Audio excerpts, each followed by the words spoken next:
বন্ধুরা, আজ আমরা কথা বলবো ভগবদ্গীতার সারাংশ নিয়ে। গীতা শুধু একটা ধর্মগ্রন্থ নয়, এটা হলো জীবনের দিশারি। প্রায় ৫,০০০ বছর আগে শ্রীকৃষ্ণ অর্জুনকে যে উপদেশ দিয়েছিলেন, সেই উপদেশ আজকের আধুনিক দুনিয়াতেও একেবারে প্রাসঙ্গিক। আজ আমি চেষ্টা করব গীতার সার কথাগুলো আপনাদের জীবনের বাস্তব ঘটনার সঙ্গে মিলিয়ে বোঝাতে। অর্জুন যুদ্ধক্ষেত্রে দাঁড়িয়ে দিশেহারা হয়েছিলেন। আমাদের জীবনেও প্রতিদিন ছোট বড় দ্বন্দ্বে পড়তে হয়। চাকরি হারানো, সম্পর্ক ভাঙা, পরিবারের ঝামেলা, এসবই আমাদের যুদ্ধক্ষেত্র। যেমন অর্জুন ভেবেছিলেন, আমি কি লড়ব নাকি পালিয়ে যাব। আমরাও প্রায়ই ভাবি, এই সমস্যার মুখোমুখি হব নাকি ছেড়ে দেব। গীতার প্রথম শিক্ষা এই যে, সংকট থেকে পালানো নয়, তাকে সম্মুখীন হতে শেখা। শ্রীকৃষ্ণ অর্জুনকে বললেন, তোমার কর্তব্য পালন করো, ফলের চিন্তা করো না। বাস্তব জীবনের এর মানে, আমরা যদি শুধু ফলের দিকে তাকাই, তাহলে কাজের আনন্দই হারিয়ে যায়।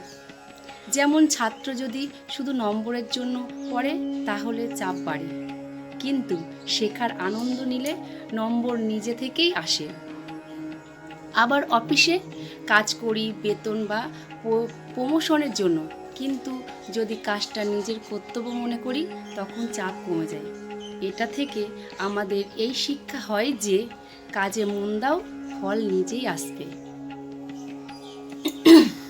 গীতায় গীতায় গীতায় বলা হয়েছে, আসক্তি দুঃখের মূল। আমরা টাকায়, মোবাইলে, নামে, যশে আসক্ত হয়ে পড়ি। যখন জিনিসগুলো হাতছাড়া হয়, তখনই কষ্ট হয়। যেমন কারো মোবাইল নষ্ট হলে দিনটাই খারাপ হয়ে যায়, কিন্তু যিনি আসক্ত নন, তিনি হারালে কষ্ট পান ঠিকই, কিন্তু ভেঙে পড়েন না। এটা থেকে আমরা এই শিক্ষা পাই যে, আসক্তি কমাও, শান্তি বাড়াও। কৃষ্ণ বলেছেন, অজ্ঞতা হলো অন্ধকার, জ্ঞান হলো আলো। বাস্তবে আমরা অনেক সময় ভয়ে বা অজানার কারণে সমস্যার সমাধান পাই না। যেমন পরীক্ষার আগে কেউ ভাবে, আমি পারবো না, এটা অজ্ঞতার অন্ধকার। কিন্তু প্রস্তুতি ও জ্ঞান সেই অন্ধকার দূর করে। তো গীতা থেকে আমাদের এই শিক্ষা হয় যে, জ্ঞান অর্জন হলো ভয়ের শেষ। গীতা বলছে, যোগ মানে সমতা। খুশি হলে লাফিয়ে ওঠা, দুঃখে ভেঙে পড়া, এটা ভারসাম্যহীনতা। জীবনে উত্থান পতন আসবেই। যেমন আজ চাকরি হলো, কাল হয়তো চাকরি গেল।